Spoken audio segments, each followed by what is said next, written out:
Always remember, your focus determines your reality. Stay close to me, and you'll be safe.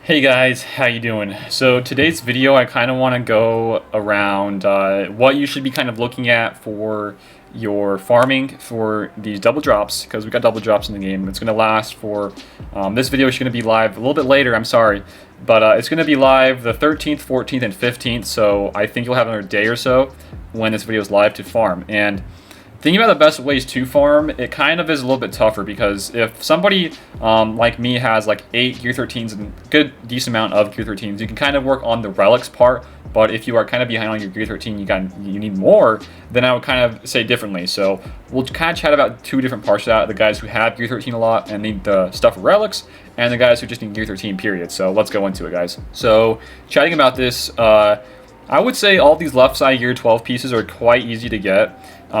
These ones here, though, on the right are Gear 12 plus. These ones are pretty tough. Just like trying to find some of these. A lot of them are in like the weekly shipments, like the whale store, and a lot of these are in the shard store as well. So if you guys haven't, just always, if you like are working on a specific Gear 13, like in this instance, I want to get R2 up and growing, I would get some going here in the shard store. But for fleet, this is for all the fleet normal battles and normal energy battles as well. So nothing is hard. There's nothing for the double drops is for hard nodes. It's just for the normal nodes. So this is a good one, I would say. Like whatever you're trying to think of when you're trying to get Gear 13, just focus on these pieces. Like for me, I would probably do some of this. Try to get some more of these salvages. Would really help out. So I do some of that, and really whatever you're trying to work on, go for those. So for me, I'm probably going to work on some of those for R2. And cryos or kairos, those are kind of tough ones for me. I can't say that you should work on these because the drop rates on these are just awful. Like, what if you are like me and I tried doing like 20 attempts? I got like 2 out of 20, guys. It was a really bad day for me. So I probably wouldn't recommend going for kairos. If you are just completely out of kairos, you don't have any at all, maybe I can say. But if you got some decent kairos, maybe don't. And actually instead work on something like these pieces here. These are some of these furnaces, and some of the furnaces are, you know, the drop rates aren't awful on these ones, and you get double drops on them. You can get some really, really good drop rates. So just something to look out for here. I would kind of, I don't know how I feel about the kairos right now, but for sure, if you are trying to get Gear 13, try to work on your Gear 12 plus, and even some of these ones down here. Just something to look into, guys. Just for some of these pieces, I would like to, for myself, be able to get, you know, at least a fully crafted piece by the end of this whole double drops. And if I can get some lucky drops for the other part to this video I want to do, maybe I can get some good bang for my buck there. So that's for if you guys just want to work on your Gear 13s. Now we'll move over for the relics. Alright, so for relics, there are a couple things you can do. One of the main things I think you should be doing for one of these nodes and refreshing to get more of these gear is the projectors. For the heat sinks, you need 20 for getting to level 5, and I think same for all the other parts, like level 5 and above. So trying to get a lot of these is going to be nice, and just really something to look into here. So if you want to try to find more of these, you just go to find, and you can see all the nodes. Or no, you got to kind of go back out, huh? Let's go to a character that has one already, which I know is my Cup. My Cup has some that he needs, so we'll just go back to Cup. Here he is. So just come here, find, and you can see all the spots for these. This is a good node. If this was a double drop node, I would for sure go for this, because I find Lando to be somebody to look into when it comes to relics, and his ship is going to be amazing. But again, you can get some for the fleet battles. I'd probably not. I would use fleet battles for the Gear 12 plus pieces.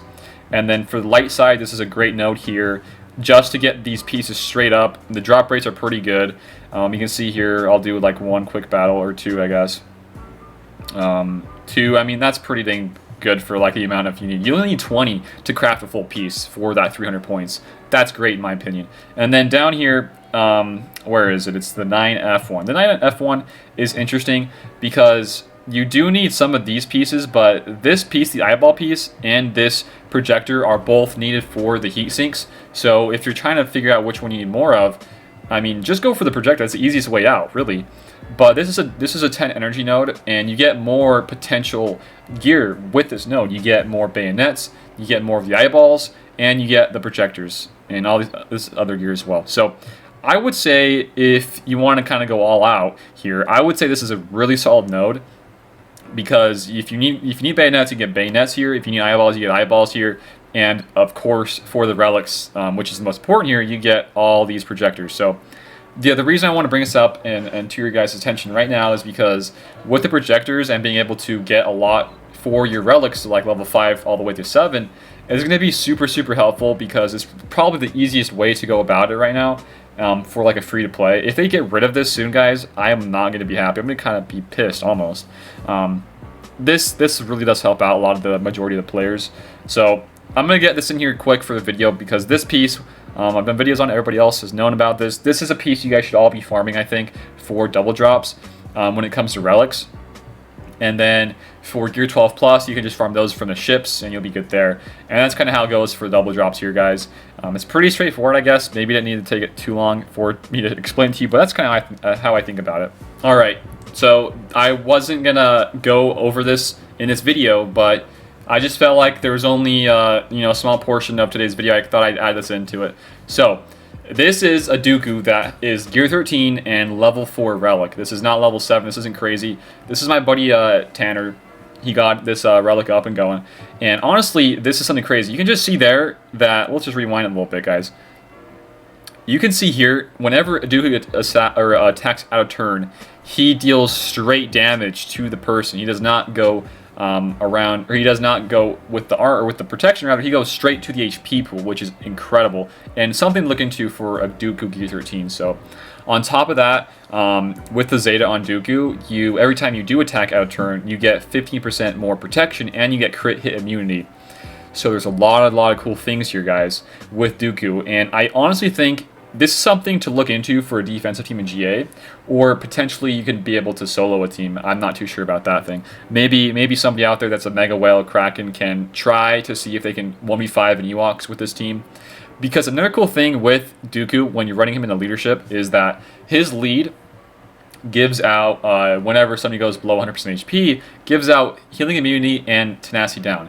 And this team, which is cool, a team to show versus, is with Bastila having all this extra protection up in HP and all that crazy stuff.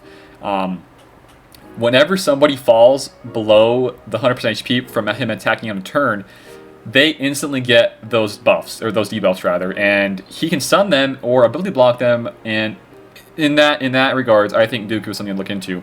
As you can see here, he's only the last guy alive, and he does 1v3 this. He does. So you can see there, you can get these stuns on the Jedi here, and it's pretty cool to see. Another thing here, which is why I think you can probably 1v5 some teams. Nothing crazy like Jedi Revan or Darth Revan, anything like that. But let's maybe say that you got a high level relic, a Dooku, and you're fighting like maybe a Gear, I don't know, like let's say Gear 12 Ewoks. You can probably 1v5 them, I would say. The reason being is that Dooku gets some crazy HP pool, and if you want to mod him for some protection, go for it. But the damage is going to be there because his mastery gives out CC, CD, and extra offense. So he's going to be hitting hard. And on top of that, with his Zeta, you can get some more protection gain whenever he attacks out of turn. And the coolest thing with Dooku, which I think he has some potential with 1v5ing a team, is that versus Ewoks, whenever he gets, I think, stunned or dazed with his leadership, they gain stacking tenacity. And he gets, I think, 50% tenacity the first time it happens. And you can just think of the high tenacity pools with all those dazes that, Logray gives out with Ewoks. You could potentially just 1v5 that team. I would like to see some of that to happen. I don't have it in this video, unfortunately. This is something to look into. This is a level 4 relic. Just imagine with all of some crazy damage with the level 7s that he gives out and all of the damage potential with his HP and all that sort of stuff, guys. I think Dooku is, you know, outside of the 1v5, I think he can be really, really strong in just a typical defensive team, guys. So this is something to look into, and now we'll kind of just wrap up the video. Okay, so just to go over the points of the leadership really fast before we head off. Nefarious connections, they get more counter chance for one, and gain 50% TM, or tenacity rather, the first time they are stunned or dazed. So, you could really stack up some nice tenacity here. If you want to go for tenacity build on Dooku, I think it's totally something you can do here. Kind of like a nest, almost. And then also with the leadership here, whenever an enemy falls below 100% HP, they inflict tenacity down on themselves and healing immunity, which can't be evaded or resisted. And that's kind of why it kind of counters the BS, or the Basil Sean lead. And also, Separatist allies gain 10% offense. So extra offense with Dooku is going to be nuts. I think he's something to look into. His relic, you can see here, his agility is, or his mastery rather, he gives out crit chance to himself, crit damage, and extra damage. So he's going to be hitting hard with the extra HP and protection he's going to be gaining with the CD and all the extra offense stats rather. He is something to look into for a potential 1v5 and solo for easy banners in GA, guys. So just something to look into. And on top of that, his Zeta gives you know, 100% counter chance, and he does more damage outside of his turns. He gains TM, and he recovers protection. This is the biggest thing with crit hit immunity. So I think this is something to potentially 1v5 an Ewoks team. Just want to throw it out there, guys. That's pretty much it for today's video. Hopefully you guys can kind of figure out what the best thing is for you when it comes to double drops and what to farm for the next couple days. And with Dooku, I think Dooku's a pretty cool candidate for maybe potential 1v5, or if you don't want to go that route, just put on defense. There's a lot of different ways when it comes to these relics, a lot of different ways with modding them, and there's a whole different video I can do, I talked about this before, with a whole different video I could do with how to mod with some of these different high-level relics, or just how important how important mods are with these relics, because I think mods are extremely important right now with relics being added in the game. So hopefully you guys enjoyed the video. If you guys did, give it a like, share it around, and if you are new here, feel free to sub. I do a lot of different daily content on this game, so if you guys want to be in the loop for all my daily content, feel free to give me a sub. Besides that though, we got 2 different links. We got Discord and a Patreon if you guys want to go check out those 2. Help out the channel grow, and if you guys want to help support Patreon, go feel free to check it out. But that's it today for my video. Thank you guys for watching, and I'll see you later.